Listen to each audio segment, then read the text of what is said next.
Bonjour tout le monde, bonsoir. Euh, Merci pour votre participation à cette réunion en ligne concernant la sécurité dans l'entreprise, qui me semble quand même un sujet très important et intéressant. Euh, on a invité Frédéric Gastini de Prévente Agri et de la Mission Wallonne des secteurs verts, et on a mis sur l'ordre du jour comment organiser la sécurité dans l'entreprise, l'obligation de l'employeur, organisation de la sécurité, les choses à mettre en place et à éviter. Ce sont que quelques sujets, mais je crois que Frédéric va traiter beaucoup de choses. Euh, et j'espère que, oui, après, qu'on apprend quelque chose, on apprend toujours quelque chose. Hein. En cas de question, vous pouvez utiliser le chat qui se trouve au-dessus, je crois. Oui, voilà le chat. C'est là donc. En cas de question, vous pouvez aussi poser des questions après la présentation de Frédéric. Bon, voilà, Frédéric, c'est à vous maintenant. Ok, merci Johan, merci pour ton invitation. Je vais partager ma présentation. Voilà, vous devriez tous voir ma présentation. C'est ok pour vous? Ok. Super. Très bien. Alors, le but de mon intervention ici est d'essayer de vous donner quelques pistes, des clés par rapport, je dirais, à la sécurité au travail, à l'organisation de la sécurité au travail dans l'entreprise, à mettre en évidence les démarches administratives que vous devez réaliser par rapport à la sécurité, et il y en a pas mal. Et donc, l'idée n'est pas de vous assommer avec de la législation, mais c'est juste de vous donner des clés pour que vous puissiez assez facilement mettre en place de la sécurité dans l'entreprise avec votre service externe de prévention. Et alors, également, pour que vous puissiez vous-même vous donner des clés pour que vous puissiez organiser la sécurité vous-même, je dirais, le mieux possible. Parce qu'il n'y a rien à faire. Je veux dire, c'est vous qui êtes dans votre entreprise, vous la connaissez mieux que quiconque, et donc avec un œil extérieur, avec un peu de recul, si on prend toujours un peu de recul par rapport à son travail, ça vous permet de remettre en question certaines mauvaises habitudes et de remettre en question votre organisation en mettant en lumière de nouvelles choses auxquelles vous n'y avez peut-être jamais pensé. Et c'est comme ça que finalement, on va toujours vers de l'avant et vers du mieux. Vous présentez aussi un petit peu la philosophie de la législation sur la sécurité au bien-être. Ça aussi, c'est super important parce que souvent, on pense que c'est un petit peu comme l'ARSCA, comme un standard Vegaplan ou quelque chose où c'est blanc ou noir, c'est bon ou c'est pas bon. En matière de sécurité, ce sera jamais assez. Et on va jamais je dirais non plus vous dire ici c'est la catastrophe, faut tout fermer. Enfin, si vraiment c'est vraiment la catastrophe, c'est vrai qu'on peut vous forcer à fermer, mais on va toujours vous inciter à aller vers du mieux, même si la situation de départ n'est pas brillante. Donc on n'est pas du tout sur du noir ou sur du blanc, on sera tout le temps dans du gris clair ou du gris foncé. Voilà. Alors avant d'entamer vraiment la présentation par rapport, je dirais, à la législation, etc., ce qui m'intéresse par rapport à vous, c'est de savoir, vous, qu'est-ce que vous attendez par sécurité? Hein? Est-ce que pour vous, c'est quoi la sécurité? Est-ce que vous sauriez me mettre dans le chat ou même prendre oralement, brièvement, la parole n'est pas énormément, hein, donc ça va, mais pour vous, c'est quoi la sécurité? Et qu'est-ce que ça implique la sécurité? Expliquez-moi pour vous ce qu'est la sécurité, qu'est-ce que ça implique pour vous, qu'est-ce que vous pensez, qu'est-ce que vous attendez de la sécurité? En quelques mots. C'est faire ce qu'il faut pour éviter les accidents. Éviter les accidents, oui, c'est clair, je suis d'accord avec ça. D'autres idées?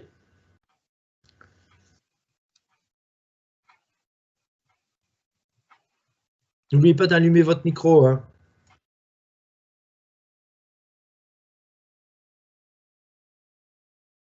Alors, je dois mettre tout en œuvre pour éviter les accidents, oui. OK. Pas d'autres idées?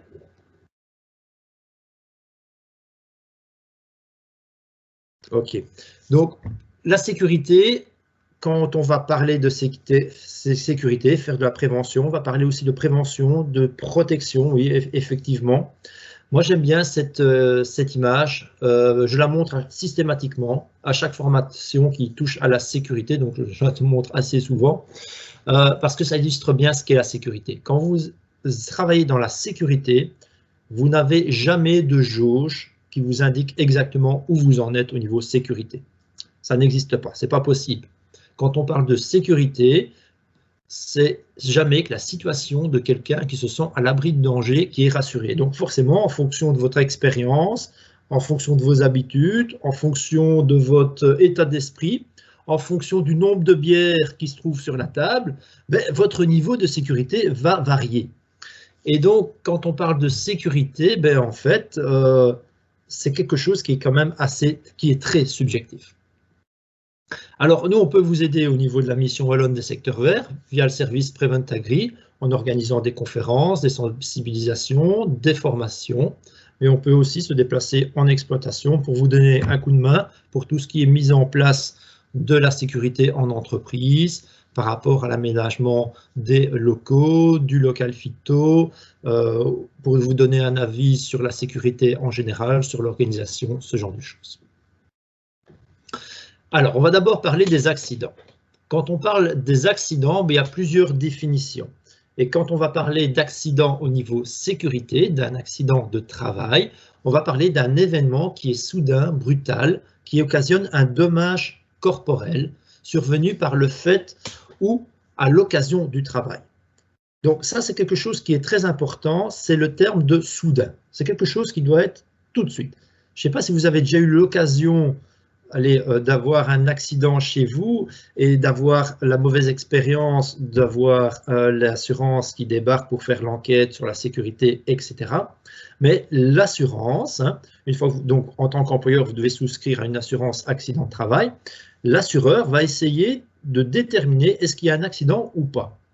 Et si il trouve une faille et qu'il ne fait pas le lien entre la victime, la lésion de la victime, et le fait que c'est quelque chose qui soit soudain, l'assureur peut tout de suite se dire ben non, ça c'est pas moi. La personne, on a eu le cas avec des personnes qui descendaient de tracteur. La personne, ben, elle s'était tordu le genou, mais bien, hein. Et en fait, ben, elle est sautée de la cabine du tracteur. Mais elle n'a pas voulu le dire parce qu'ils savent bien qu'ils ne peuvent pas sauter du tracteur. Et donc, ils se sont dit, bah oui, bah, en descendant du tracteur, hop, j'ai mis mon pied par terre, j'ai glissé, je me suis tordu le genou. L'assurance n'a pas fonctionné parce qu'ils ont considéré que ce n'était pas quelque chose qui était soudain. On ne pouvait pas considérer ça comme un accident et que probablement, comme le monsieur qui était victime de l'accident jouait au football, etc., c'était dû au football, ce genre de choses. Donc l'assurance va toujours essayer de se retirer, quoi. Et donc, si jamais c'est un accident survenu, c'est clair que c'est important de bien décrire l'accident et de bien mettre en évidence le fait que, de un, il y a un dommage, et de deux, l'accident, c'est quelque chose qui est soudain et que c'est quelque chose qui est vite, qui s'est fait soudainement, quoi. Même si c'est des choses qu'on ne pouvait pas faire, etc. C'est pas grave. Même si c'est quelque chose de con aussi, c'est pas grave. Je ne connais pas un accident intelligent. Alors, on a aussi la notion de presque accident. Le presque accident, c'est quoi? C'est le ouf, c'est passé juste à côté, quoi, hein. C'est la brique qui vous tombe juste à côté de vous, mais qui touche rien. Voilà, ça c'est des informations qui vont nous aider à mettre en place la sécurité, à avoir un petit peu les choses qu'on pourrait améliorer dans la sécurité, au niveau de l'entreprise par rapport à la sécurité. Et alors, on a ce qu'on appelle aussi les maladies professionnelles. Les maladies professionnelles, on n'est pas dans l'accident, on est toujours avec une conséquence qui est néfaste pour la santé, il y a un dommage pour la santé, mais ce n'est pas quelque chose qui vient tout de suite, c'est quelque chose qui vient vraiment avec le temps. C'est vraiment dû au travail, c'est quelque chose qui va se mettre en place tout doucement, progressivement, comme par exemple les maux de dos, comme par exemple certaines maladies professionnelles au niveau des voies respiratoires. Quand on ingurgite beaucoup de poussière, on respire beaucoup de poussière, on a toujours le point d'interrogation avec les produits phyto. Donc c'est quelque chose qui va venir par l'exercice du travail, mais progressivement avec le temps.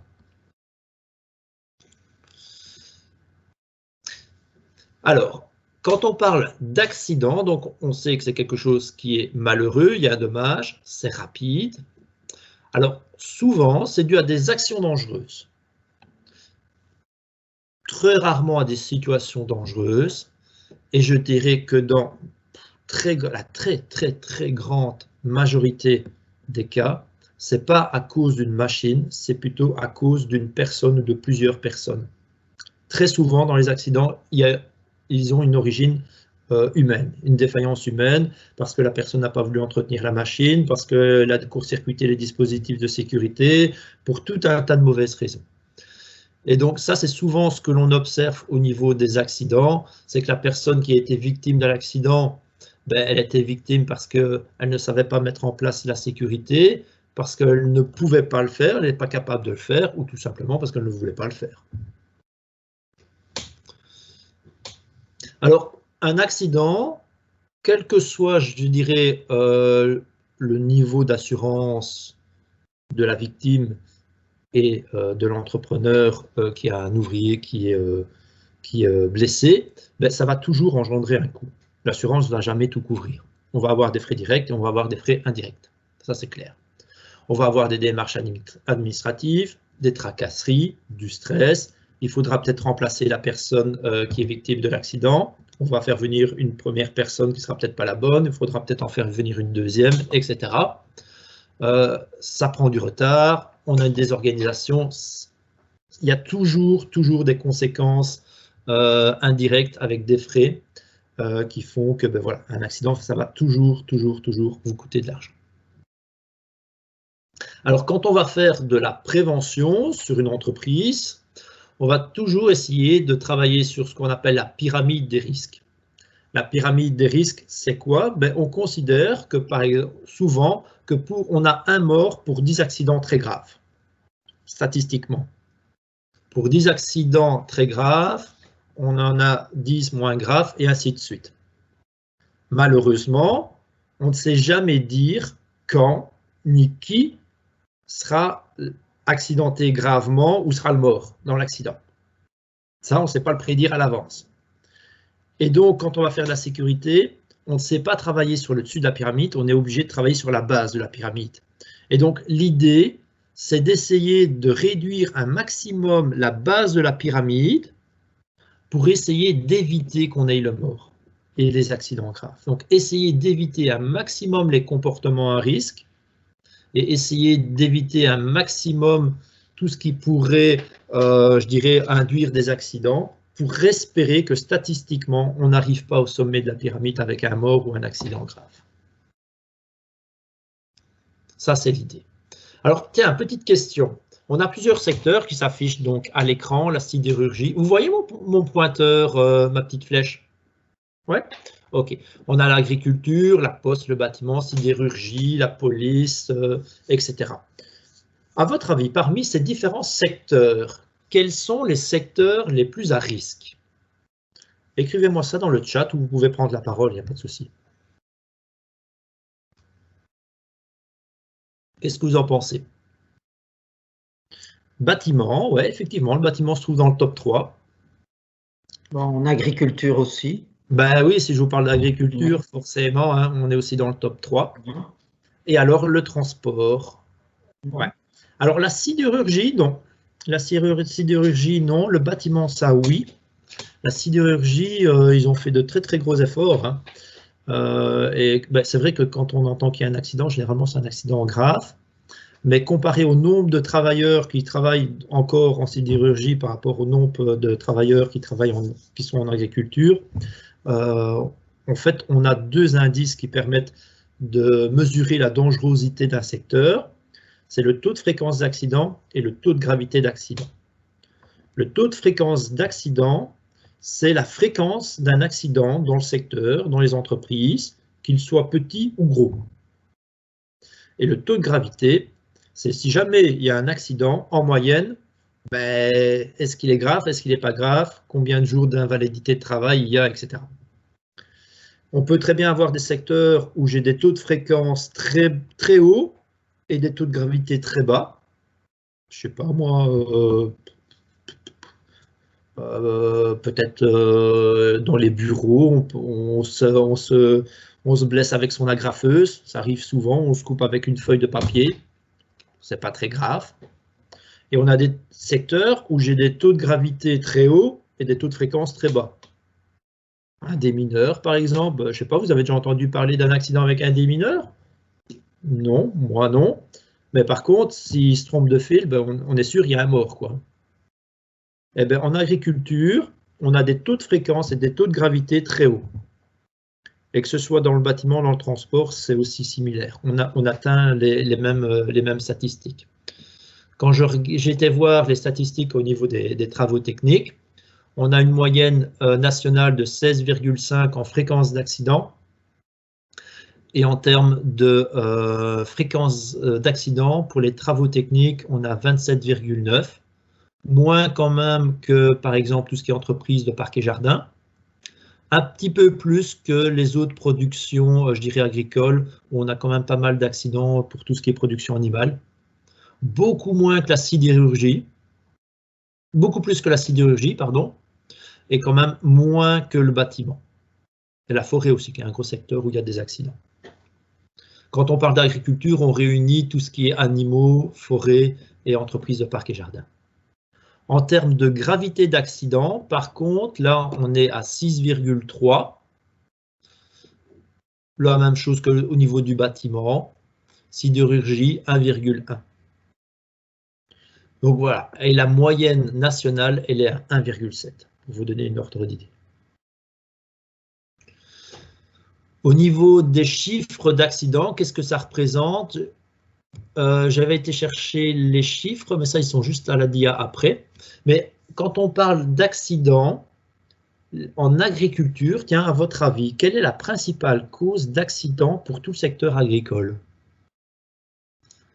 Ici, j'ai les chiffres pour donc, en fait, chaque bâtonnet correspond à notre enquête. Et les bâtonnets correspondent à une cause d'accident sur les exploitations agricoles. Donc, exploitation agricole et travaux techniques confondus. Qu'est-ce qui va venir en premier, à votre avis, comme cause d'accident? Vous avez une idée? Les habitudes, l'inattendu, ça c'est plutôt un facteur de risque, hein, mais ce n'est pas ce qui va vous blesser. Les machines, les prises de force, oui. Pour le secteur agricole, tout confondu, ça vient en, je dirais, en 4e position, et pas forcément la prise de force, mais c'est tout ce qui est accident avec les machines. Machines attelées au tracteur, accrochées au tracteur. Les phytos, les accidents avec les phytos, je pense qu'ils viennent en 9e ou en 10e position, et c'est les produits dangereux, donc c'est même pas les phytos. On a très peu d'accidents avec les produits phyto. Les produits qui posent le plus de problèmes en agriculture, c'est plutôt les produits désinfectants qu'on utilise en salle de traite, ces produits-là. Les animaux, par contre, eux, oui, c'est ce qui arrive en premier. Ce sont les animaux. Et puis alors, en 2e et 3e position, là, je n'ai pas encore vu passer de propositions, mais c'est quelque chose qui est tout con. C'est tout ce qui est chute. Chute de dénivellation, donc tout ce qui est chute de hauteur, et chute de plein pied. Tout ce qui est machine non portable accrochée au tracteur vient en 4e position et le tracteur en 5e position. Et puis après on a le reste, le petit outillage, les fourches, toutes les machines qu'on va trouver à l'atelier, ce genre de choses.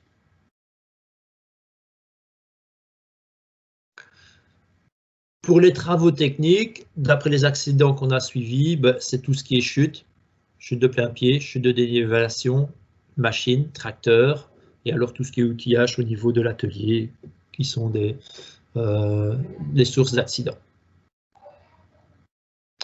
En termes de chiffres pour 2017, j'ai été voir les chiffres pour la commission paritaire 132, on était à 71 accidents pour le pays, 27 sans suite, 33 avec incapacité temporaire et 11 avec incapacité permanente. Donc, incapacité temporaire, ça veut dire qu'ils vont se retaper. Quand on parle d'incapacité permanente, ça veut dire que ben, voilà, il y aura toujours des séquelles à vie.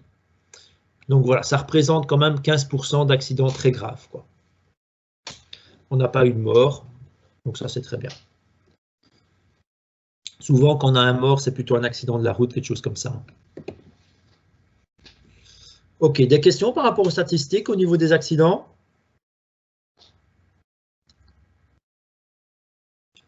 Ok, on va parler un petit peu de la législation au niveau de la sécurité au travail.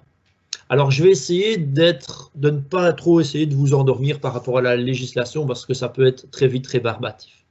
Tout ça pour vous dire qu'au niveau sécurité, au niveau de la législation, quand vous travaillez seul en tant qu'indépendant, il n'y a pas de législation pour que vous vous obligez à travailler en sécurité. Si, pas écraser le voisin ou un passant, quelque chose comme ça, bien sûr, mais pour votre propre sécurité, il n'y a pas d'obligation. Par contre, dès que vous avez des gens qui vont travailler sous vos ordres, qu'ils aient un contrat de travail ou pas de contrat de travail, ou même des indépendants qui travaillent sous vos ordres, vous êtes responsable de leur sécurité et vous avez un rôle à jouer au niveau de la sécurité. Vous tombez en plein dans la loi du 4 août 96 sur le bien-être au travail. Et donc, cette législation sur le bien-être au travail, elle va avoir plusieurs chapitres, elle concerne plusieurs chapitres. Elle va concerner la sécurité au sens strict au travail, sécurité avec les machines, la prévention des chutes, ce genre de choses. Elle va concerner la protection de la santé au travail.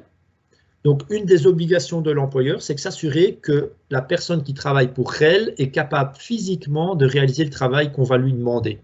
Et donc, ça va impliquer la visite médicale, par exemple, la médecine du travail. On a tout ce qui est charge psychosociale, harcèlement moral et harcèlement sexuel. Donc, c'est toute la relation qu'on va avoir au sein de l'équipe, dans l'entreprise, entre les travailleurs, entre le travailleur et les employeurs. On a tout ce qui touche à l'ergonomie. L'ergonomie, c'est l'adaptation du travail à l'homme. Donc, en gros, on va essayer d'aménager le travail des ouvriers pour qu'ils aient le moins de mal possible, en tout cas qu'ils ne s'esquintent pas au niveau du travail. Ça concerne aussi l'hygiène de travail. L'hygiène de travail, c'est est-ce qu'il fait propre, est-ce qu'il y a des toilettes, est-ce qu'il y a un lavabo pour se laver les mains avant de manger les tartines, un réfectoire, ce genre de choses, c'est ce qu'on appelle les locaux sociaux. Et enfin, on a deux autres points qui concernent plus difficilement nos secteurs, c'est l'embellissement des lieux de travail et l'environnement de travail. L'embellissement des lieux de travail, on est plutôt dans un bureau, est-ce que les peintures sont fraîches, ce genre de choses. Donc ça, au niveau de l'entreprise, des bâtiments, ça peut encore nous concerner. Et alors, quand on parle d'environnement de travail, si quand même, on parle par exemple de la température sur le lieu de travail, dans l'entreprise, dans l'atelier par exemple. Est-ce qu'il y a des émanations de gaz toxiques dans l'atelier, ce genre de choses? Est-ce qu'il y a une ventilation, ce genre de choses? On est plutôt là-dessus. Alors, cette législation sur le bien-être au travail, elle se retrouve essentiellement dans un code sur le bien-être au travail. On va retrouver ce code sur le site internet emploibelgique.be. Et si vous avez des recherches à faire là-dessus, il y a un moteur de recherche qui est assez bien fait et qui vous permet de retrouver assez facilement dans le code ce qui vous intéresse, comme par exemple l'emploi de stagiaires, la colle sur le lieu de travail, ce genre de choses, qu'est-ce que je dois faire. Donc ça, c'est bien foutu quand même. Ça reprend aussi toute une série de lois ou de textes techniques qui sont à côté du code, comme par exemple la loi sur les jeunes au travail, qui reprend les stagiaires, etc. On a aussi tout ce qui est arrêté bien spécifique, comme par exemple l'arrêté sur les produits phyto pour l'utilisation des produits phyto, l'aménagement du local phyto par exemple. On a ce qu'on appelle aussi le RGIE. Le RGIE, c'est le règlement général des installations électriques. Voilà, donc il y a plusieurs textes auxquels il faut faire attention. Alors évidemment, ça part dans tous les sens, hein. Ça part de l'incendie à l'électricité, aux relations humaines, à la machinerie, à la prévention des chutes, etc. Donc ça peut partir très vite dans tous les sens. Alors, au niveau de la législation, ce que vous devez retenir, c'est que les travailleurs vont avoir des obligations et les employeurs auront également des obligations, certainement plus que le travailleur. Alors, on va commencer par le travailleur. Le travailleur, lui, qu'est-ce qu'on lui demande au niveau de la législation? On va lui demander de prendre soin de sa sécurité et de celle des autres. Ça, c'est le premier point. Deuxième point, il ne peut pas court-circuiter les dispositifs de sécurité. Troisième point, il doit porter les EPI. Donc EPI, c'est les équipements de protection individuelle, des équipements de protection fournis par l'employeur. Et enfin, il doit signaler les risques et collaborer à la mise en œuvre de la politique de prévention. Et si jamais il a un accident parce qu'il ne porte pas les équipements de protection, parce qu'il ne fait pas ce qu'on lui demande, parce qu'il ne suit pas les consignes de sécurité de l'employeur, qui est fautif, à votre avis? Qui va être fautif? Le travailleur, quand même, s'il n'a Non. pas respecté. Non. Non, non. Ce sera l'employeur. Ah bon? Toujours. Toujours, toujours, toujours. Toujours parce que il aurait dû suivre le travailleur et faire appliquer les consignes de sécurité. Ce sera toujours l'employeur. Il y aurait un problème si jamais l'employeur n'était pas responsable parce qu'à ce moment-là, l'assurance accident de travail pourrait ne pas fonctionner. Et donc, in fine, normalement, ce sera toujours l'employeur qui sera responsable. Sauf si vraiment il y a un gros problème.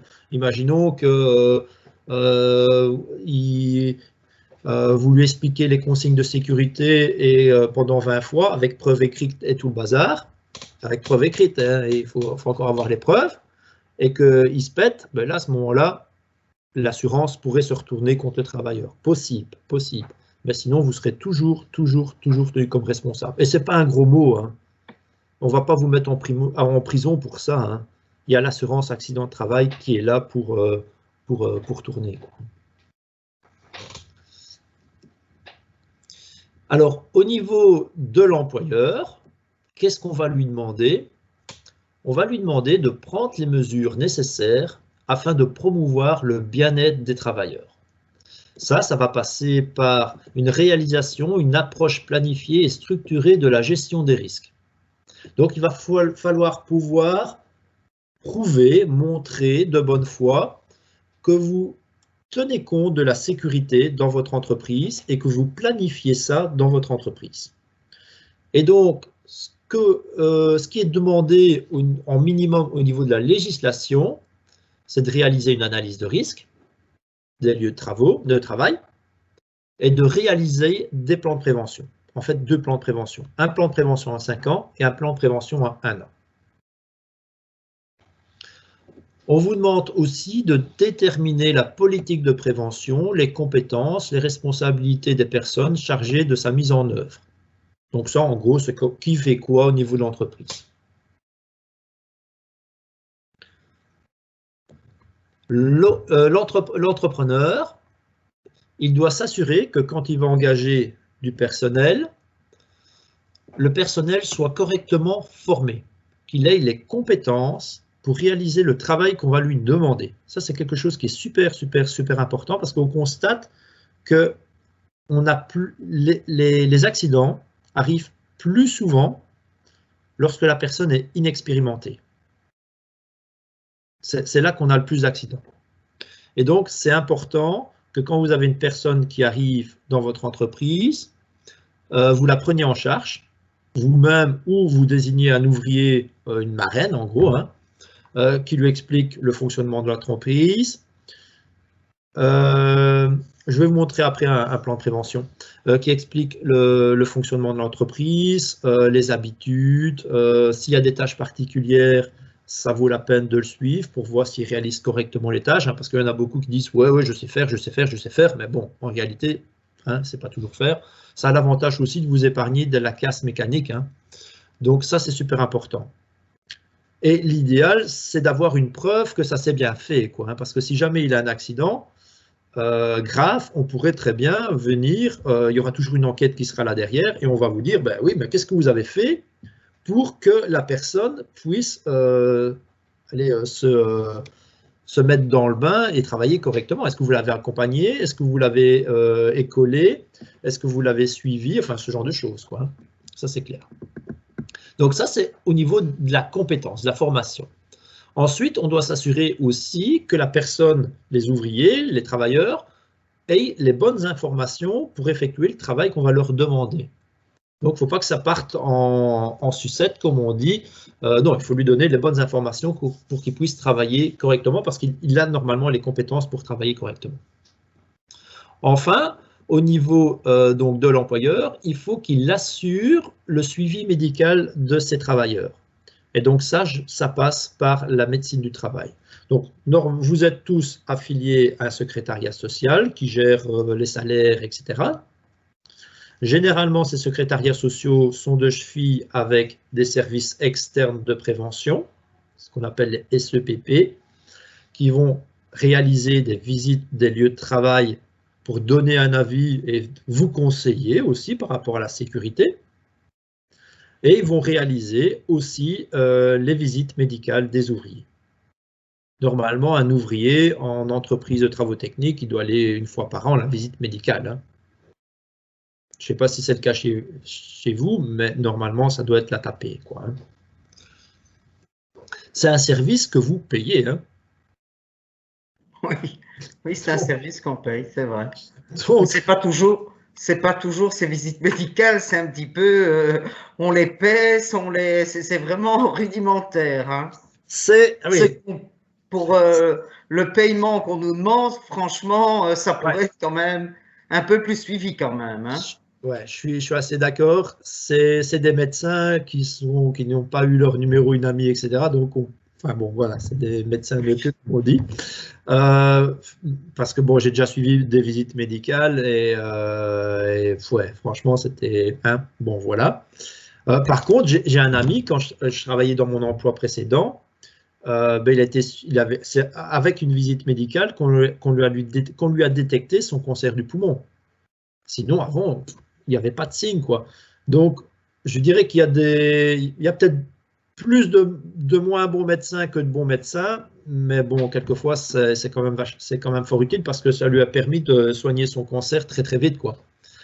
Et si on avait attendu un petit peu de temps, il aurait eu certainement plus de séquelles, quoi. Donc, il y en a des mauvais, ça c'est sûr, mais il y en a des bons aussi, hein.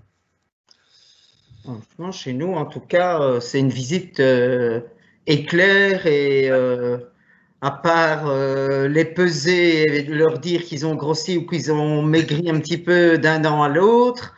Et je ne sais pas toujours, franchement, enfin bon, ils y vont, hein, il n'y a pas de problème, mais c'est pas là qu'on irait retrouver s'ils ont un début de cancer, hein, chez nous. Ah oui, je comprends.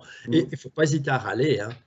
Si vous ne râlez pas, hein, vous êtes un numéro, vous payez votre cotisation, voilà. Vous êtes un peu une vache à lait, hein. Donc, vous payez un service, voilà.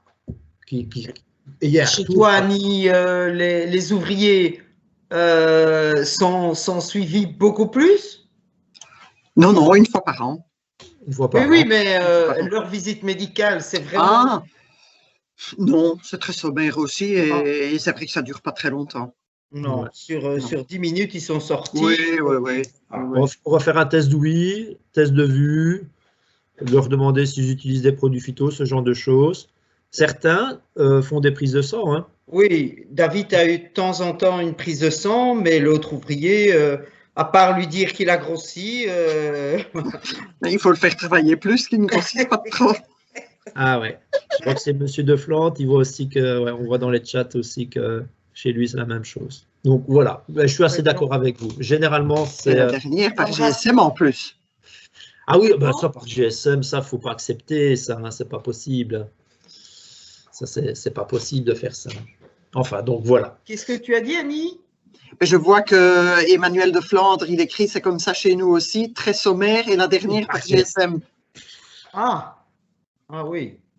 Ici, nous, c'est généralement fin février, début mars, mais on n'a toujours pas eu de convocation, donc je suppose que la médecin du travail ne veut pas les voir pour le moment. Je sais pas. Ouais. Il y a le Covid qui passe par là, c'est vrai que… Oui. Voilà. Donc voilà. Et enfin, fournir les équipements de travail, les équipements de protection adéquats. Ça, c'est quelque chose qui est important.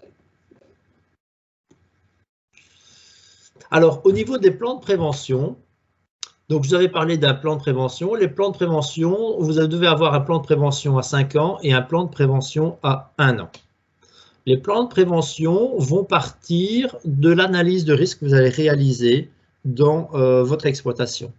L'analyse de risque, vous allez relever les principaux risques qui se trouvent sur votre exploitation. Et ce plan de prévention à 5 ans, ça va vous projeter dans les 5 prochaines années sur quoi je vais travailler au niveau sécurité en priorité. Parce que des risques, il y en a plein dans votre entreprise. Il y en a plein. Il peut se passer plein de trucs. Et si vous voulez améliorer la sécurité de tout en même temps, c'est le meilleur moyen de ne rien faire.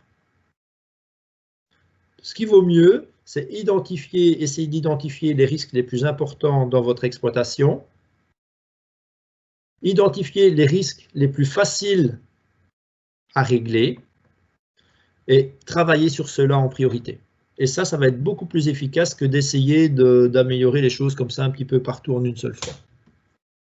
Et donc, ce plan de prévention à 5 ans, il va reprendre qu'est-ce que vous voulez faire dans les 5 prochaines années au niveau prévention, quel budget vous allez mettre, c'est toujours le mieux, avec une grosse fourchette, et sur quoi vous allez travailler, sur quoi vous allez mettre la priorité. Et le plan de prévention à 1 an, vous devez le revoir chaque année. Et lui, il est issu du plan quinquennal. Et il explique vraiment qu'est-ce que vous allez mettre en place cette année. Et si vous n'arrivez pas au bout, c'est pas grave. Mais si vous pouvez montrer qu'il y a des choses qui ont été mises en place sur base du plan de prévention, c'est bon. Le plan de prévention à 1 an, il peut évoluer aussi, hein, parce que si vous avez eu un accident ou un incident et qui met en évidence un risque qui n'avait pas été pris en compte ou qui n'avait pas été assez pris en compte au niveau de l'analyse de risque, il vaut mieux travailler dessus, quoi, et se dire, voilà, c'est pas grave, j'avais prévu peut-être de réaménager au niveau de l'atelier, revérifier mes machines au niveau des boutons d'arrêt d'urgence. Je vois que j'ai eu un accident autre part, je vais plutôt traiter l'accident, tant pis pour mes boutons d'arrêt d'urgence, je m'en occuperai plus tard. Bon, franchement, à partir du moment où vous faites ça en bon père de famille et à partir du moment où vous savez le prouver, c'est surtout ça qui est important, ça passe crème, comme diraient mes enfants. Donc ça, c'est quelque chose qui est important au niveau philosophie. Alors, au niveau des acteurs des services de prévention, on a les services internes de prévention et les services externes de prévention. Ce qu'on appelle le service interne de prévention, le SIPP, c'est le service dans votre entreprise qui s'occupe de la sécurité. À partir de 20 travailleurs, on doit avoir un conseiller en prévention dans l'entreprise. Donc, généralement, dans les exploitations agricoles, si on a moins de 20 travailleurs, forcément, il n'y a pas de conseiller en prévention. Et qui va s'occuper de la sécurité dans l'entreprise? Généralement, c'est l'employeur, c'est l'entrepreneur. Vous devriez tous faire appel normalement à un service externe. Ça, c'est obligatoire pour la médecine du travail et aussi pour la visite des lieux de travail. C'est une obligation légale. C'est un service qui est payant, qui comprend la surveillance médicale plus une visite des lieux de travail. Attention, ça, souvent on confond que le service externe ne réalise pas d'analyse de risque. Il va il va faire réaliser une visite des lieux de travail qui va durer 1 heure. Et ce n'est pas une analyse de risque. Moi, une analyse de risque, ça me prend une demi-journée facilement. Hein, parce que là, on gratte quoi, un petit peu. Quoi, tandis qu'une visite des lieux de travail, en un éclair, c'est fait. Quoi, hein. Et ça doit être fait chaque année, cette visite externe? Normalement, ça devrait être fait chaque année. Ouais, je pense bien. Ouais. Ça va dépendre de ce qu'on appelle l'analyse de risque et de la fréquence du degré de risque dans l'entreprise. Mais pour une entreprise de travaux techniques, pour moi, ça devrait être fait chaque année. De toute façon, vous le payez chaque année. Oui, mais on le paye en plus. Oui, ils viennent. Moi, ils sont venus seulement 2 fois. Et il faut d'office les rappeler. Non, normalement, c'est eux qui viennent, quoi. Mais là, encore une fois, quelquefois, vous allez tomber sur des gens qui vont apporter des choses, et il y en a d'autres qui n'auront jamais vu un tracteur de leur vie, et que ils vont se dire ici... ils n'ont rien repéré du tout, donc je me suis dit, est-ce que c'est vraiment nécessaire qu'ils viennent Je veux dire, c'est toujours mieux de l'avoir. Pourquoi? Parce que si jamais vous avez un accident, il y aura une enquête. Et si l'enquête montre qu'il n'y a rien qui a été fait au niveau sécurité et qu'il n'y a même pas eu de visite, là, vous risquez d'avoir des problèmes. Ça, c'est clair. Par contre... Moi, je les ai eus justement ce matin. Ah bon? Ouais. Et donc, ils m'ont dit que la première chose que je devais faire et qui était très importante, c'est de faire pour chaque machine une fiche sécurité et utilisation. Ouais.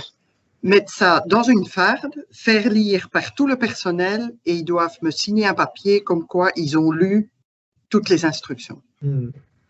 Et alors, au niveau accident, alors je serai en ordre vu qu'ils ont signé le papier. Ouais.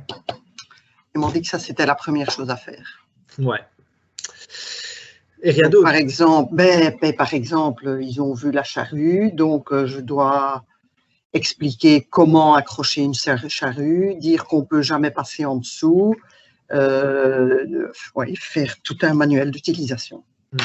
Et ça pour chaque machine. Ouais. Ah bon? Ouais. On a commencé à faire ce travail. Mais oui, vous m'aviez envoyé des fiches. Là. Mais c'est un travail. C'est fastidieux. Hein. C'est un travail de dingue et c'est un travail super rébarbatif, pour ne pas dire chiant, parce que pensez à tout. Il ne faut pas non plus que ce soit trop épais. Nous, on essaye de faire des fiches qui tiennent sur 2 pages recto verso. Mais bon, pour certaines machines, faire ça, tout expliquer sur 2 pages, voilà quoi. On n'ira jamais assez dans le détail. Et puis, de toute façon, soyons honnêtes, les ouvriers, ils vont lire ça en diagonale. C'est ce que j'allais dire. Donc, ça sert à quoi de faire ça? Je suis entièrement d'accord avec vous. Ouais. C'est clair. C'est clair. Donc, simplification administrative, mais franchement... Ouais. C'est clair. C'est clair. Alors, à côté, vous avez d'autres services qui sont cette fois des services de contrôle. Vous avez ce qu'on appelle le service externe de contrôle technique, c'est ce qu'on appelle les SEC. Là aussi, c'est un service qui est payant, qui vont contrôler les engins qui nécessitent le contrôle d'un SEC. Donc, comme par exemple les ponts roulants, les nacelles, tout ce qui est engins qui vont soulever des personnes. Normalement, vous devez les faire vérifier 1 fois par an par un organisme agréé. Les compresseurs aussi, vous savez? Et alors, les compresseurs, ça doit être fait par une personne compétente, je pense. Une fois tous les 3 ans. Ouais. Mais pas nécessairement par un SEC, mais une personne compétente. Et alors, la personne compétente, là, voilà, si vous avez un bon mécano chez vous, vous pouvez juger qu'elle est compétente. Même chose pour les échelles. Normalement, les échelles doivent être vérifiées aussi 1 fois par an par une personne qui est compétente. Échafaudage, même chose. Donc, il faut avoir quelqu'un qui s'y connaisse en échelle ou qui s'y connaisse en échafaudage. Bon, en échelle, c'est encore assez facile, mais bon, en échafaudage, l'idéal, c'est de pouvoir prouver, par exemple, que la personne a suivi une formation pour monter un échafaudage et démonter un échafaudage, ça suffit, quoi. Alors, à côté de ça, on a aussi la direction du contrôle du bien-être au travail, et ça, ce sont les inspecteurs du service bien-être. Donc, si jamais il y a un accident grave, c'est les personnes que vous allez avoir en face de vous. Ou des personnes qui viennent de temps en temps faire des visites, mais vous n'allez jamais les voir parce qu'on est un secteur qui a très peu de travailleurs par rapport au reste.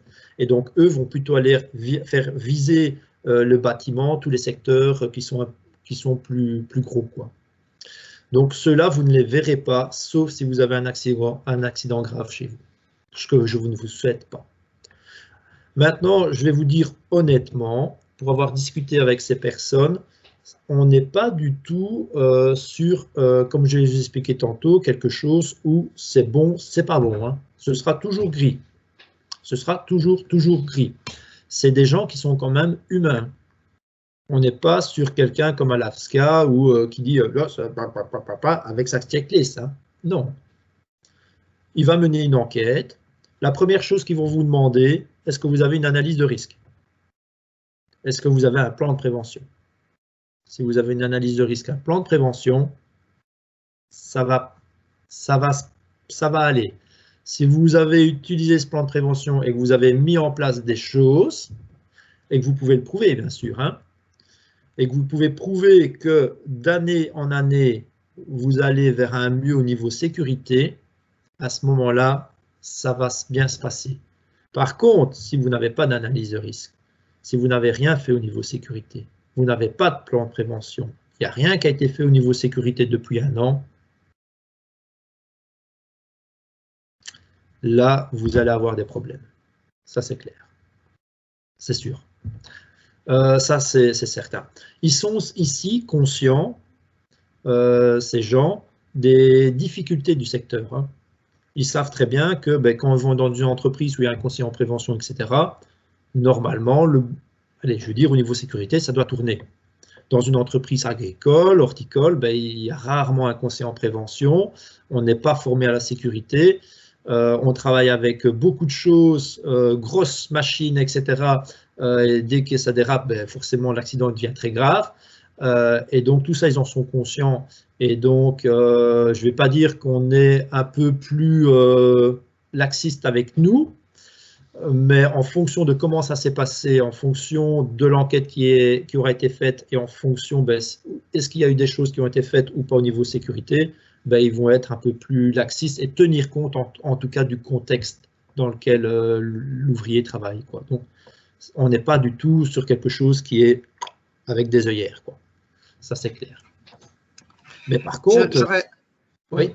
Je peux intervenir? Oui, bien sûr. Quand vous dites qu'on ne fait rien au niveau de la sécurité et que ça pourrait mal se passer, ça veut dire quoi, ça? On peut vous faire fermer, hein. Ah ouais? Ah oui, bien sûr. Ouais. Donc, fermer l'entreprise? Oui, bien sûr, ouais. Ces personnes, ils ont pouvoir de police, ils n'ont pas besoin d'un mandat pour rentrer, hein. Vous ne pouvez pas dire, attendez, vous restez à la porte, ils rentrent, hein. Ils peuvent rentrer. Si vous ne les laissez pas rentrer, ils appellent la police et dans 5 minutes, la police arrive et c'est parti, hein. Non, jouez pas ça, hein. Il faut être tout doux et voilà. Mais voilà, je vous dis, il ne faut pas en avoir peur non plus. Ces gens-là sont là quand même, voilà, ils sont là pour aider les travailleurs, hein. C'est des mecs qui sont là pour les travailleurs. Et si à partir du moment où les travailleurs évoluent et qu'on tient compte de leur sécurité au travail, ça va, ça passe, quoi. Ça va? Voilà, tout ça pour vous, quand même, un petit peu vous rassurer et que vous n'en ayez, enfin, je veux dire, il ne faut pas en avoir peur des accidents. J'ai été sur plusieurs lieux d'accidents, j'ai discuté plusieurs fois avec les personnes qui ont été... qui ont suivi l'interrogatoire, hein, parce que vous allez avoir un interrogatoire, hein, vous voir comment ça s'est passé, etc. Et à chaque fois, si vous êtes de bonne foi et qu'il y a des choses qui ont été mises en place, c'est une mauvaise expérience, mais ça va, quoi. Par contre, si rien n'a été fait, c'est tout juste si vous n'allez pas en prison, hein. Ça, c'est clair, hein. Alors, on va parler maintenant un petit peu de l'analyse de risque. Parce que vous avez compris que l'analyse de risque, c'est vraiment le point central de la sécurité. C'est vraiment ça qui va permettre d'identifier les priorités dans votre entreprise au niveau de la sécurité. Alors, on va d'abord essayer de déterminer ce qu'est un risque et ce qu'est un danger. Ça, c'est super important. Quand on va parler de danger, c'est la propriété d'un objet, de quelque chose, d'une substance, d'un produit dangereux à causer un dommage qui va rester potentiel. Quand on va parler de risque, c'est la probabilité que cet effet dommageable se déclare. Donc, quand on va parler de risque, le risque, il va dépendre de quoi? Il va dépendre du danger. Il faut qu'il y ait un danger qui va donner un dommage. Et il faut qu'il y ait aussi une exposition du travailleur au danger. Comme par exemple la tronçonneuse. La tronçonneuse, le danger, c'est quoi? C'est que ça coupe. Et le risque, ça va être quoi? Ça va être, par exemple, de mal utiliser la tronçonneuse et de se couper. Un autre danger de la tronçonneuse, c'est l'essence. L'essence qui sent, qui est irritante au niveau de voie respiratoire. Le risque, ça va être quoi? Ça va être de le respirer. Il y a des essences qui sont moins toxiques que d'autres. Donc là, on peut jouer là-dessus au niveau pour descendre le risque. Un autre risque, par exemple, c'est le pot d'échappement. Le pot d'échappement, il est chaud. Voilà, ça, un autre danger, c'est ça. Le pot d'échappement, il est chaud. Le risque, ça va être quoi? Ça va être de poser, par exemple, la tronçonneuse sur sa jambe, sur sa cuisse, et de se brûler avec le pot d'échappement. Et puis, on a le bruit aussi. Le bruit, c'est un autre danger de la tronçonneuse. Une tronçonneuse, ça tourne à 110 décibels. À 110 décibels, vous avez droit à 3 minutes. 3 minutes sans protection auditive. Sinon, à partir de là, vous commencez à perdre de l'audition. Et donc, forcément, quand on va parler d'un risque, le risque, il va vraiment dépendre du danger qui nous entoure lorsque l'on travaille, mais il va aussi surtout dépendre de la façon dont on va travailler avec le danger et de la façon dont on va maîtriser le danger. Si on arrive à maîtriser correctement le danger, le risque va diminuer. Si par contre, par habitude ou par négligence, l'accident, oui, bof, ça n'arrive pas à moi, ce genre de choses, ben là, forcément, on se rapproche du danger et ben, c'est comme ça qu'on se fait péter, comme on dit. Donc, l'analyse de risque, elle doit être normalement effectuée une fois par an. Elle doit tenir compte des modifications des machines, des postes de travail qui se font dans l'entreprise. Elle peut être faite par l'employeur, il n'y a pas de souci, ou par une personne extérieure.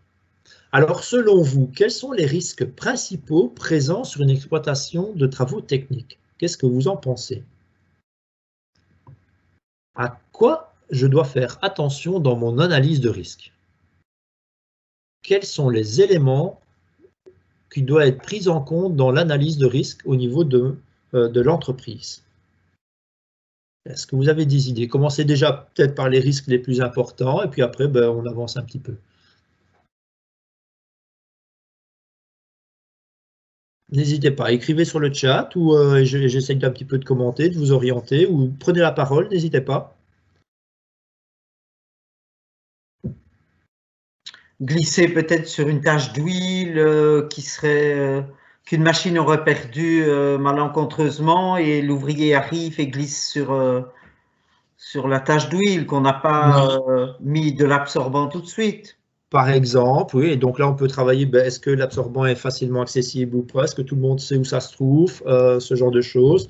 Et puis on peut aller plus généralement vers toutes les surfaces glissantes, quand il gèle, ce genre de choses. Est-ce que j'ai tout ce qu'il faut pour, si j'accède à l'atelier, est-ce que ben, c'est des gestes, est-ce qu'il n'y a pas de, enfin tout ce qui pourrait être lié aux glissades et aux chutes de plein pied, oui absolument. Les chutes de hauteur, même chose, si on doit aller chercher des pièces au niveau des réserves, si ça se trouve en hauteur, ce genre de choses. Est-ce que l'accès est sécurisé? Est-ce que j'ai des balustrades?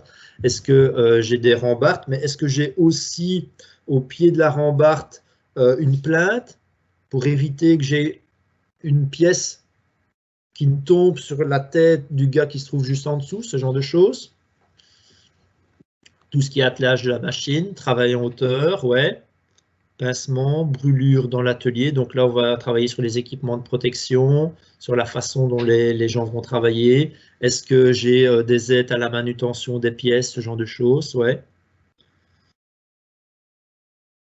se rapprocher trop près des machines qui tournent. Ouais, on a tendance les machines à se dire ouais, ça tourne pas vite, mais finalement ça tourne quand même assez vite et on est vite happé. Hein. Le temps de réaction au niveau du happement, une fois que vos vêtements sont pris, le temps de réaction, je pense que c'est 0. Vous avez 0,3 secondes pour réagir et vous n'avez pas le temps en fait. Votre bras il est déjà parti.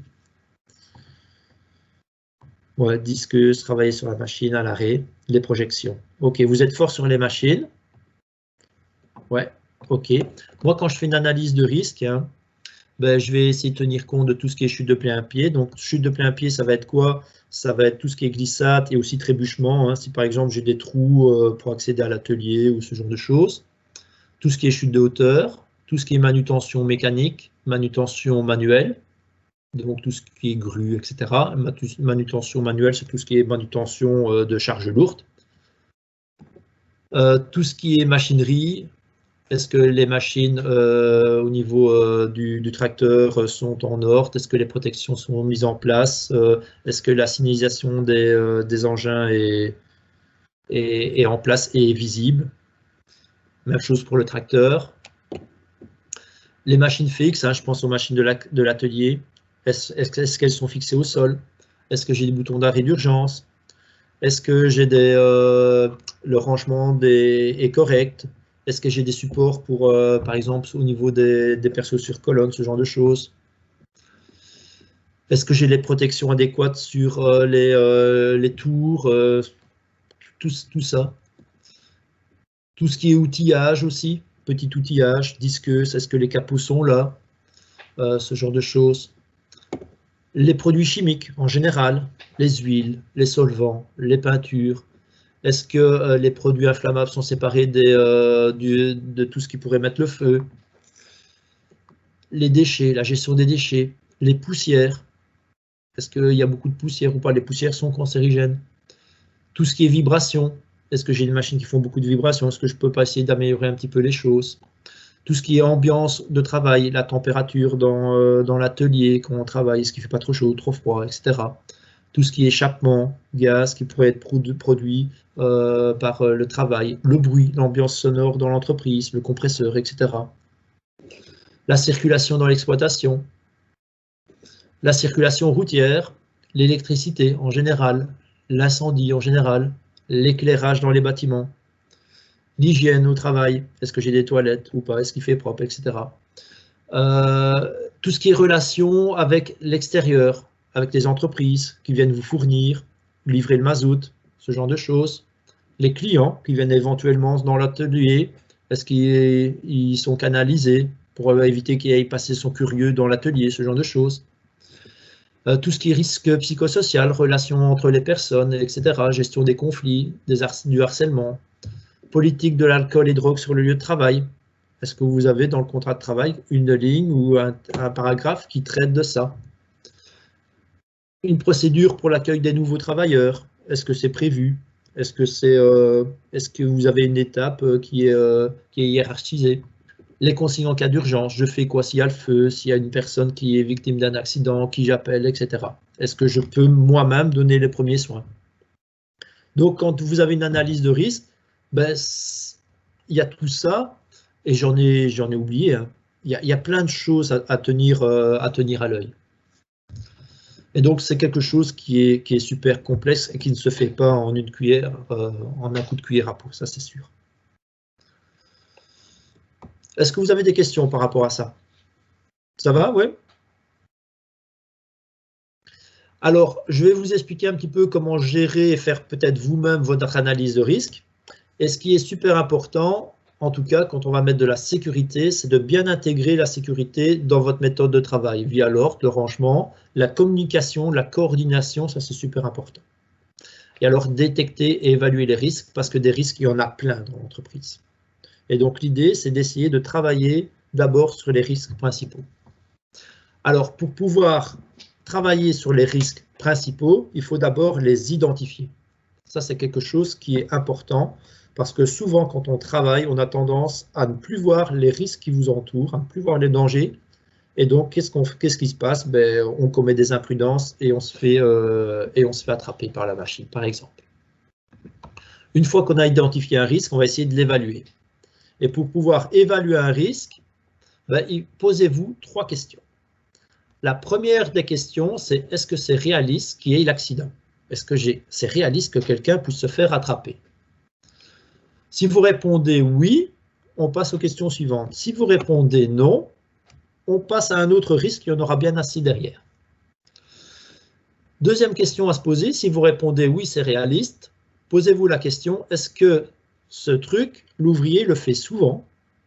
Et est-ce qu'il se casse s'il se casse la figure, s'il a l'accident, est-ce que c'est grave? Si vous répondez oui, c'est réaliste, oui, il le fait souvent, oui, c'est grave, c'est quelque chose que vous devez mettre en priorité dans votre plan de prévention. Si vous répondez non, ce n'est pas réaliste, bah à ce moment-là, vous passez à autre chose. Si vous répondez oui, c'est réaliste, oui, je le fais souvent, mais ce n'est pas grave, c'est quelque chose qui va être peut-être moins prioritaire. Donc tout ça, c'est pour vous aider à structurer les risques, à hiérarchiser les risques sur lesquels vous allez travailler. C'est ça qui est le plus important. Donc le but, c'est vraiment d'essayer d'identifier les risques les plus importants sur lesquels il faut travailler en priorité. Alors on va faire un petit exercice sur une échelle. C'est une échelle, j'aime bien cet exemple parce que franchement, il y a tout dans cet exemple. C'est une échelle qui permet dans une ferme d'accéder au plancher de paillage. Ouais, je peux trouver ça aussi en entreprise, il n'y a pas de souci. Alors, quels sont les problèmes de cette échelle? On va faire l'analyse de risque de cette échelle. Qu'est-ce que vous en pensez? Est-ce que c'est d'abord réaliste qu'il y ait un accident? Bah, oui, il peut y en avoir un. Ouais, il y a plusieurs problèmes au niveau de l'échelle. D'abord, l'échelle, elle a été rafistolée. Elle n'est pas bien fixée au sol de toute façon, elle risque de glisser. Hein. Elle est attachée avec une corde, là. Hein. Attention. Une ficelle. Toujours avoir une ficelle dans le tracteur. Hein. Donc, il y a une petite ficelle ici, bleue, je ne sais pas si vous la voyez. Et je ne sais pas si c'est déjà fait attraper avant, mais en plus, il a rajouté une corde derrière. Ah ben, il est prudent, lui, au moins. Il est prudent, ouais. Voilà, sinon, une échelle, normalement, elle doit être intègre, pas pliée, et on doit avoir des patins antidérapants au pied de l'échelle. Oui, c'est ce que j'allais dire. Alors, moi, je soupçonne qu'il est roulé sur son échelle avec un tracteur ou un véhicule, et il a rafistolé pour que son échelle arrive pile poil au plancher. Alors, qu'est-ce qui ne va pas encore sur cette échelle? Mais elle n'est pas des plus longues, là. Hein. C'est clair, hein, c'est du tout juste, hein, comme on dit. Hein. Ouais. Ça, j'ai déjà entendu plusieurs fois, c'est tout juste. Moi, je ne vais pas monter sur cette échelle. Non, il vaut mieux pas. Comment est-ce qu'il fait pour passer de l'échelle au plancher et du plancher à l'échelle? J'aimerais bien le voir. Hein. Il prend un risque. Il prend un risque, ouais. Alors, est-ce que le risque est mesuré ou pas? J'en sais rien, mais en tout cas, moi, il me semble que c'est réaliste qu'un de ces 4, il se casse la figure. Vous êtes d'accord avec ça? Oui. Ok. Alors, on passe à la deuxième question. Est-ce qu'il monte souvent sur cette échelle? Au moins une fois par jour. Au moins une fois par jour pour aller soigner ses bêtes. Et est-ce que c'est grave s'il a un accident? Oui. Ça dépend comment il tombe. Il risque de se tuer ou bien d'être handicapé, là. Hein. C'est clair. Il a plus de risque de tomber en haut qu'en bas, on est d'accord. Hein? C'est surtout là que c'est le point critique, comme on dit. Il n'y a rien pour s'accrocher. Donc, ouais, s'il tombe d'en haut, le risque quand même vraisemblable, c'est qu'il soit quand même bien amoché ou la mort. Est-ce que c'est un risque qui doit être pris en priorité? Bah oui. Oui, bien sûr. Ouais. Faut qu'il achète une nouvelle échelle. Hein. C'est pire que ça. Il faut qu'il fasse un escalier avec une rambarde. Ouf, ouais, bon, déjà une échelle, c'est bien. Mais c'est pire que ça, parce qu'en réalité, vous ouvrez la porte qui se trouve là à droite, vous avez un bâtiment de l'autre côté, il y avait une stabulation de taureau, et en face de la stabulation de taureau, le long du mur, au pied du mur, il y avait une échelle. Toute neuve, hein? Quelle? qui ne servait à rien. Ben oui, quelle est la mesure de prévention que je lui ai conseillée? De mettre la nouvelle ben oui, bien sûr. à l'intérieur. Voilà, tout simplement, oui, bien sûr. Bien sûr. Et s'il veut vraiment dépenser de l'argent, de mettre une rambarde avec un escalier, etc. Mais bon, il faut toujours quand même avoir quelque chose qui soit réaliste et qui ne vous encombre pas non plus. Dans les mesures de prévention, on va toujours faire un compromis entre l'efficacité de la mesure de prévention par rapport à l'accident et le coût, hein, le PPS. Et il ne faut pas non plus que la mesure que vous avez mettre en place soit contraignante par rapport au travail. Hein. Ça va être toujours un compromis, quoi. Donc, mais franchement, il aurait dû, s'il avait du personnel, il peut utiliser une échelle? Il peut utiliser une échelle en bon état. Pas celle-là. Pour accéder d'un point A à un point B, oui. Ouais. Mais pas pour travailler. Donc, le travail sur les échelles, normalement, ce n'est pas autorisé, sauf du travail très, très léger et sans outils électriques avec une corde, une lanière, un câble électrique, ce genre de choses, quoi. Mais sinon, on peut utiliser une échelle, mais juste pour accéder, pour monter d'un étage à un autre étage, quoi. Le travail sur une échelle, normalement, c'est interdit. OK? Ouais. Alors, une fois que vous avez fait votre analyse de risque, que vous avez identifié les risques principaux, ça, vous pouvez le faire vous-même. Hein. On n'est pas obligé de venir. Hein. Donc, déjà, ça, vous pouvez le faire vous-même. L'idée, ce n'est pas de dire, ben voilà, il faut faire venir Prevent Agri pour faire une analyse de risque. Ce n'est pas du tout l'idée. Hein. L'idée, c'est que vous ayez vraiment les clés pour pouvoir le faire vous-même. Ben, il faut mener des actions de prévention. Alors, les actions de prévention, on va les hiérarchiser. Il y en a qui vont être plus efficaces que d'autres. On va d'abord essayer de trouver une action de prévention qui va être la plus efficace possible. L'action de prévention qui est la plus efficace possible, c'est d'éliminer le risque. Si j'élimine le risque, j'élimine le taureau, j'ai plus de danger, je ne risque pas de me faire attraper par le taureau. Donc ça, par exemple, ça passe par toute une série de choses à ne pas faire, hein, pour s'amuser, monter sur le chargeur, ce genre de choses. Ça, c'est interdit. Hein. C'est comme pour les échelles. Une fois que vous avez un chargeur, c'est fait pour soulever des charges, mais pas pour soulever des personnes. Hein. S'il soulève des personnes, ça doit passer au contrôle technique. Et la nacelle doit passer au contrôle technique. Hein. Donc là, on doit aller vers quelque chose avec un portique, avec un harnais et tout le bazar. Hein. Ce genre oui, mais excusez-moi, oui. Même si vous soulevez des charges avec le télescopique, il doit être contrôlé. C'est ce que le service externe m'a dit ce matin. Ah ouais, il vous a dit ça, ça? Oui. Et même les chaînes qui servent à lever doivent être contrôlées. Oui, les chaînes qui servent à lever, ça oui. Ça je suis d'accord. Mais le télescopique ne doit pas être contrôlé. Ça, c'est pas vrai. Ah. Maintenant, ce que vous pouvez faire, et vous a dit par qui il doit être contrôlé? Ben, par un organisme comme Vinsot. Ah non, ça, il ne faut pas exagérer. Ah. Non. Les élinques, etc., ça oui, absolument, oui, ça c'est vrai. Hein? Mais le Manitou, tout ça, non. Non, je crois que Frédéric a raison. La seule chose, c'est qu'un télescopique ne peut pas rouler sur la route chargée. Donc, avec une charge, c'est impossible. En tout cas, moi, il m'a demandé qu'est-ce que j'avais comme engin de levage. Alors, j'ai dit, ben, quand on a quelque chose à lever, on lève avec le télescopique. C'est quand il a vu les chaînes dans l'atelier qu'il a dit ça. Donc, comme il a vu les chaînes, il m'a dit, vous levez des choses. Ben, je dis, oui, ça nous arrive. Avec quoi? Ben, je dis, avec un bulle télescopique. Alors, il faut faire passer l'organisme de contrôle. Non, faut pas aller jusque-là. Non. Ah ben alors, vous allez me faire un petit papier pour me dire que, comme ça, je peux lui montrer que je ne dois pas faire ça. Ouais, non, là c'est trop. Maintenant, pour les élinques, les chaînes, etc., ouais, et là, ça va encore dépendre un petit peu de l'analyse de risque pour voir si vous le faites souvent ou pas.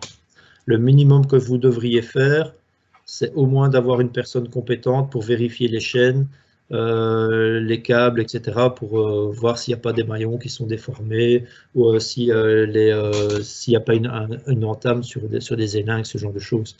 Mais sinon... en tout cas, et ce contrôle doit se faire à quelle fréquence? Selon l'analyse de risque. Parce que lui, il m'a dit 3 mois. Ouais, c'est vrai, 3 mois.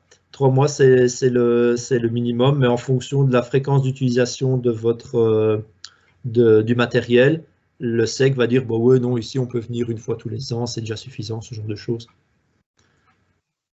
Et savoir ça, la fréquence d'utilisation. Ouais. C'est moi qui dois leur dire. Oui. Et c'est une décision qu'ils vont dire, ben voilà, ici, on n'a pas besoin de venir tous les 3 mois, ils vont vous faire un papier comme quoi ils vont passer tous les ans ou quelque chose comme ça. Mais maintenant, je vais vous dire honnêtement, le Manitou, moi, non. Non, pour les élingues et tout ça, oui, c'est vrai que normalement, il faudrait le faire. C'est vrai. Ou le minimum, en tout cas, c'est au moins qu'il y ait quelqu'un qui soit formé. Il y a des formations qui sont des formations pour tout ce qui est engin de levage, pour repérer les choses qui devraient être déclassées. Et on trouve ça où, ces formations? C'est quand même intéressant, ça. À la mission Wallonne. On est là pour ça. On est là pour vous trouver ce genre de formation. Ok. Il n'y a pas de souci. Ok, merci. Donc voilà. Donc tout ce qui est comportement à risque, essayez d'éviter les reprendre. Parce que ça, des exemples comme ça, des gens qui sont écrasés par le véhicule, on en a chaque fois. Donc la règle, c'est un siège par passager, point barre. Sauf éventuellement s'il y a un petit gamin qui regarde un petit peu ou qui monte votre tracteur, enfin qui regarde un petit peu, je pense aux ensilages, etc. Le pire que vous pouvez faire, c'est dire, ben voilà, va-t'en, va un peu plus loin, retourne dans les jupes de ta mère ou quelque chose comme ça. Parce que l'enfant, ben, il va se cacher pour aller regarder ce que vous faites, quoi. Donc là, à ce moment-là, je dirais que c'est la seule exception où je fais monter quelqu'un dans le tracteur, même s'il n'y avait pas de siège pour lui, et qu'il n'y avait personne pour le prendre en charge. À ce moment-là, ben, je préfère l'avoir dans la cabine du tracteur qu'autre part où je ne le verrai pas. Donc ça, c'est super important avec les machines, être vu et être vu des autres aussi. Donc ça, je pense que vous en êtes tous conscients. Donc tout ce qui est signalisation, etc., c'est quelque chose qui est très important, qui doit être présent. La coordination entre les gens, ça c'est super important. Des exemples comme d'accidents en entreprise, j'en ai des tonnes, des gens qui essaient de gagner un petit peu de temps en dépalettant ou en mettant des ossettes sur les bennes, etc. Et puis, ah oui, vas-y, monte, et puis il se trompe de manette et il abaisse, quoi. Et voilà, pop, ça fait 2 doigts au moins, quoi. Ce genre de choses. Alors, d'abord, éliminer le risque. Si je ne sais pas éliminer le risque, essayez de trouver quelque chose de moins dangereux. Comme par exemple, si vous devez faire des réparations sur votre toit, ben, chaque année aussi, on a des gens qui passent au travers du toit parce que bon, on essaye de réparer le toit, ben, c'est de trouver quelque chose qui permet d'accéder plus facilement au toit. Ou un petit truc pour les échelles, c'est simplement mettre des crochets. Comme ça, l'échelle est bien retenue, elle s'est facilement enlevée et il y a moins de risques. Par contre, mettre ça juste derrière des bêtes, des choses comme ça, c'est pas une mauvaise idée, mais enfin, pour vous, en entreprise, il y a moins de risques. Troisième mesure de prévention, donc d'abord essayer d'éliminer le risque, trouver quelque chose de moins dangereux, et puis en troisième position, enfermer le danger quand c'est possible. Et donc là, je pense à tout ce qui est pièces en mouvement, sur tout ce qui est mécanique. Donc remettre les caches, etc., les prises de force, ce genre de choses, ben voilà, c'est tout des postes qui doivent être vérifiés. Si vous avez des prises de force qui sont entamées, il y a des bols mous en silicone qui existent. C'est Proctema qui fait ça et qui permettent de remplacer le bol qui est abîmé. Tout ce qui est prévention des chutes de hauteur, ben, c'est placer des garde-corps. Pas oublier tout ce qui est plainte aussi pour éviter les chutes d'objets. quelqu'un qui chotterait dans quelque chose ou qui bougerait une pièce et puis la pièce tombe, elle glisse et elle tombe juste en bas, mais pas de chance, il y avait quelqu'un. Donc il faut se protéger des chutes au niveau du garde-corps, mais aussi des chutes d'objets. Sur les machines qui sont les plus hautes aussi, avoir des petits systèmes D qui vous font penser que, attention, là, c'est le vide derrière, quoi. Ça, c'est ce qu'on appelle des protections collectives qui vont servir à tout le monde.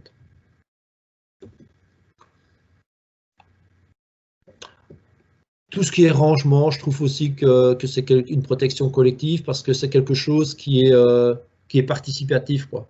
Dès que tout est rangé et que tout est annoté, ben forcément, c'est plus facile de ranger, c'est plus facile de remettre à sa place. Je pense à l'atelier chez mes parents, à la ferme.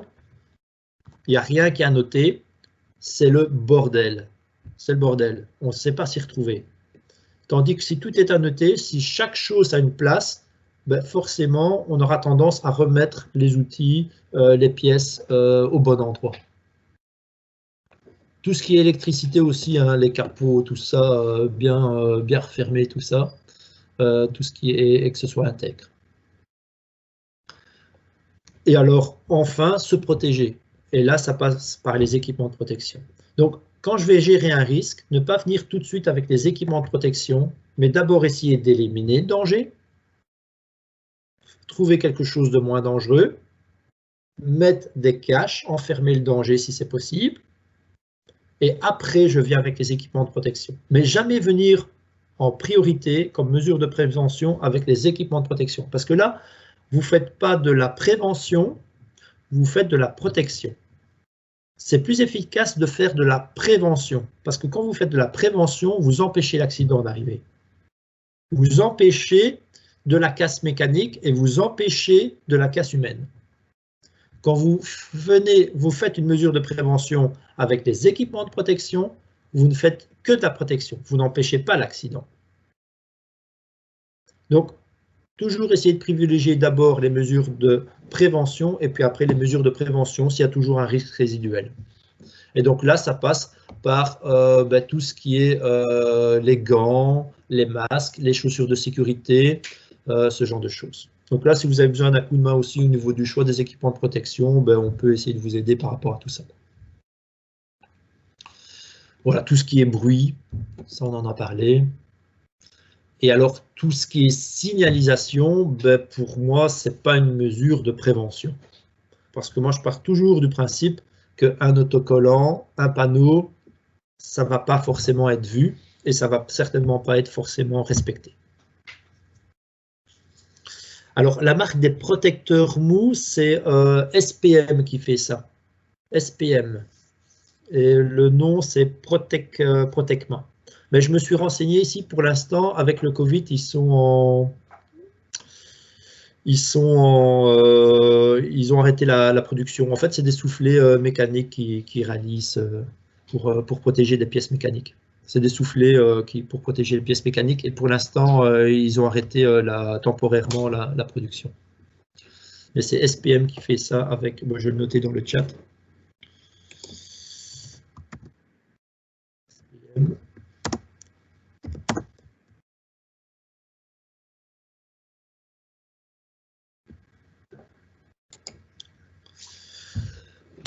Voilà. Donc, tout ce qui est signalisation, je dirais que là aussi, hein, la visite du service externe, ils vont vous dire, ben, voilà, il faut signaler la trousse de secours, il faut signaler les sorties de secours, il faut mettre les pancartes, interdiction de fumer, etc. Oui, ok, c'est toujours beau, c'est toujours un bon rappel, etc. Mais bon, ça ne va pas empêcher un accident. Même chose pour les autocollants qu'on va placer sur les machines. C'est un bon petit rappel, mais bon, au final, s'ils sont toujours présents sur la machine, qu'ils ont survécu au nettoyage, ben, voilà, je ne suis pas sûr qu'on y regarde régulièrement. Enfin, pour terminer, je pense que l'information, c'est quelque chose qui est essentiel, parce que ça va vous éviter de la casse, ça va éviter des accidents, ça permet un travail qui est de meilleure qualité. Et alors, l'entretien des machines, c'est quelque chose qui, pour moi, est aussi essentiel. Ça vous permet aussi d'éviter de la casse. Parce que quand on regarde au niveau des accidents avec les machines, on voit que dans la majorité des accidents, les accidents avec les machines sont des accidents qui ont une origine, je dirais, défaillance mécanique. Soit la personne qui a été victime de l'accident essaye de se dépatouiller, de se dépanner, et finalement il se fait coincer en essayant de réparer la machine. Ou alors, ben, il continue et il se fait attraper, quoi. Donc voilà, je pense que j'ai plus ou moins respecté mon heure. Donc si vous avez besoin de renseignements, si on peut vous aider par rapport à une analyse de risque, si on peut vous donner des conseils par rapport aux mesures de prévention, ben, n'hésitez pas, vous avez nos coordonnées et on est là pour vous aider. On est un service qui fonctionne gratuitement grâce aux subsides qu'on a de la région wallonne et des partenaires sociaux. Donc voilà, il ne faut pas hésiter parce que c'est important quand on fait de la sécurité, ben, surtout quand on paye déjà un service externe et que ben, voilà, avec le contexte, ce n'est pas toujours évident de mettre de l'argent dans la sécurité. Ben, voilà, je pense que si on était payant, on n'aurait pas beaucoup de clients, quoi. Et donc là, on est gratuit, on est confidentiel aussi, ça aussi c'est très important. Voilà, voilà, je pense que j'ai fait le tour. Mais bon, certains d'entre vous nous connaissent déjà quand même. Voilà, merci Frédéric. Je peux encore poser une question. Annie, oui. Oui, oui. Est-ce que vous avez des fiches types comme ça sur le matériel pour, comme on m'a demandé ce matin? Oui, on a toujours les fiches types et donc c'est toujours la même structure, hein. Donc on a toujours les équipements de protection, ce qu'il faut faire avant, pendant l'utilisation et au niveau du rangement, les différents pictogrammes qui représentent un danger par rapport à la machine auquel il faut faire attention, et alors les équipements de protection qui doivent être utilisés lors de l'utilisation de la machine. Donc on envoie toujours ces fiches en format Word. Comme ça, vous pouvez vous-même les adapter. Les modifier, oui. Les adapter. Oui. Et voilà quoi. Et on les trouve sur votre site ou bien? Oui, oui, elles sont sur notre site internet, fiches de poste. Fiches de poste. Je vais essayer d'en trouver une.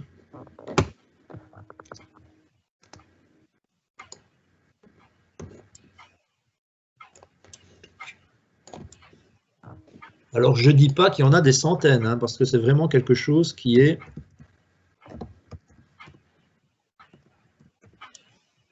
Hop, vous allez sur Prévente Agri.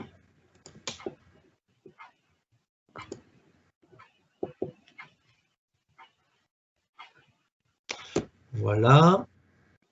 On va sur Documentation. Et là, directement, vous avez les fiches de poste. Vous avez aussi d'autres articles qui traitent de la sécurité avec les machines, enfin sur tout un tas de choses. Et là, si on va sur fiches de poste,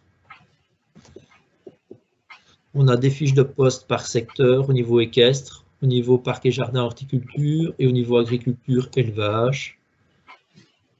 Et là, on en a quelques-unes de télescopiques, faucheuses, épandeuses, tracteurs, tronçonneuses, fraises. Donc je vous dis, on n'en a pas des centaines, hein, ça c'est clair. Ça, c'est sûr. Et on les donne sous format Word. S'il manque encore des outils ou des fiches, on peut encore élaborer des choses. Donc, y a pas de souci. C'est clair. Ce qui nous manque, c'est le temps. Hein. Ouais. Ah, mais tiens, c'est le temps qui manque à tout le monde. Et alors, je vais être honnête avec vous. Faire ce genre de fiches, c'est franchement pas passionnant. Hein. Je préfère 100 fois faire une visite que passer mon temps à rédiger ce genre de truc, quoi. Et donc, on a les risques sur la machine qui sont résumés, enroulement, chute de plein pied, etc.